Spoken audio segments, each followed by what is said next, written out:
আসসালামু আলাইকুম। আমন্ত্রণ বাংলা ভিশন সংবাদে আপনাদের সাথে আছি আমি রুকসানা হক রেখা। শুরুতেই ইরান ইসরায়েল সংঘাত প্রসঙ্গ। ইরানের 3টি পারমাণবিক স্থাপনাকে লক্ষ্য করে হামলা চালিয়েছে যুক্তরাষ্ট্র। ফোর্দো পারমাণবিক কেন্দ্রে 6টি বাংকার বাস্টার বোমা ব্যবহার করা হয়েছে। যুদ্ধ শেষ করতে ইরানকে এখনই সম্মত হতে হবে বলে হুঁশিয়ারি দিয়েছেন মার্কিন প্রেসিডেন্ট ডোনাল্ড ট্রাম্প। তবে পারমাণবিক উপকরণ আগেই সরিয়ে নেওয়া হয়েছিল বলে জানিয়েছে ইরান। মধ্যপ্রাচ্যে অবস্থিত প্রতিটি মার্কিন নাগরিক হবে ইরানের হামলার লক্ষ্য, হুঁশিয়ারি তেহরানের। রবিবার ট্রাম্প ট্রুথে লেখেন, ইরানের পারমাণবিক কেন্দ্রগুলোতে সফলভাবে হামলা সম্পন্ন করেছে যুক্তরাষ্ট্র, যার মধ্যে রয়েছে ফোর্দো, নাতাঞ্জ ও ইস্পাহান। ফোর্দো পারমাণবিক স্থাপনার একটি অংশে বিমান হামলা হয়েছে বলে জানিয়েছে ইরান কর্তৃপক্ষ। এই হামলায় যুক্তরাষ্ট্রের B-2 স্টেলথ বোমারু বিমান অংশ নিয়েছে। হোয়াইট হাউসে জাতির উদ্দেশ্যে ভাষণে প্রেসিডেন্ট ট্রাম্প বলেন, ইরান এখনই শান্তি স্থাপন না করলে আরও বড় হামলা চালানো হবে। ইরানের পারমাণবিক সমৃদ্ধকরণ সক্ষমতা শেষ করে দেওয়াই এই হামলার উদ্দেশ্য বলে জানান তিনি। ইরানের হামলার জন্য ট্রাম্পকে অভিনন্দন জানিয়েছেন ইসরায়েলের প্রধানমন্ত্রী বেনিয়ামিন নেতানিয়াহু। অন্যদিকে সংঘাতে জড়িয়ে নিজের সর্বনাশ ডেকে এনেছে যুক্তরাষ্ট্র।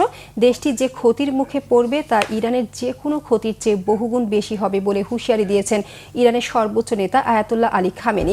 ইরানের বিরুদ্ধে ট্রাম্পের আক্রমণ অসাংবিধানিক এবং এই হামলা যুক্তরাষ্ট্রকে আরেকটি মারাত্মক যুদ্ধে ঠেলে দিতে পারে বলে মনে করছেন বিশ্লেষকরা।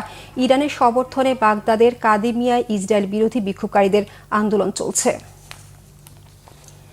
একতরফা এবং বিতর্কিত নির্বাচন করার কারণে সাবেক প্রধান নির্বাচন কমিশনার কাজী রকিবউদ্দিন KM নুরুল হুদা ও কাজী হাবিবুল আওয়াল সহ অন্য কমিশনারদের বিরুদ্ধে মামলা করার সিদ্ধান্ত নিয়েছে বিএনপি।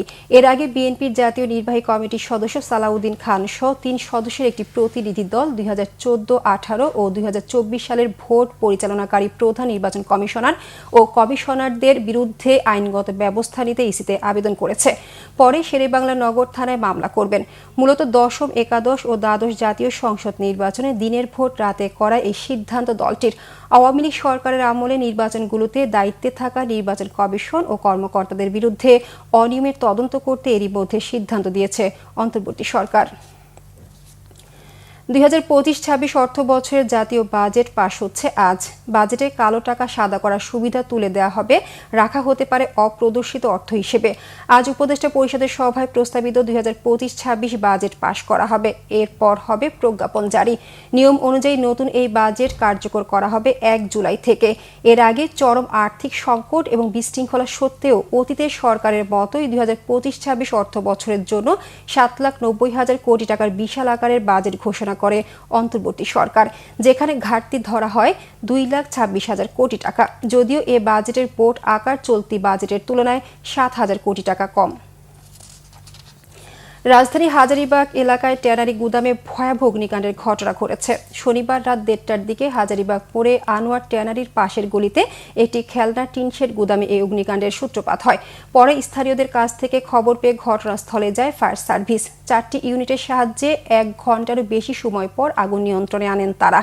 প্রত্যক্ষদর্শীদের অভিযোগ, আগুন লাগার অনেক পরে ঘটনাস্থলে যায় ফায়ার সার্ভিস। তারা জানান, বাতাসের প্রবাহ বেশি থাকায় মুহূর্তের মধ্যে আগুন ছড়িয়ে পড়ে চারপাশে। এতে পাশে থাকা আরও কয়েকটি দোকানে আগুন ছড়িয়ে পড়ে। আগুনের সঠিক সূত্রপাতের কারণ এখনও জানা যায়নি। এদিকে ফায়ার সার্ভিসের সঙ্গে কথা বলার চেষ্টা করা হলেও সংশ্লিষ্ট কেউ কথা বলতে রাজি হয়নি।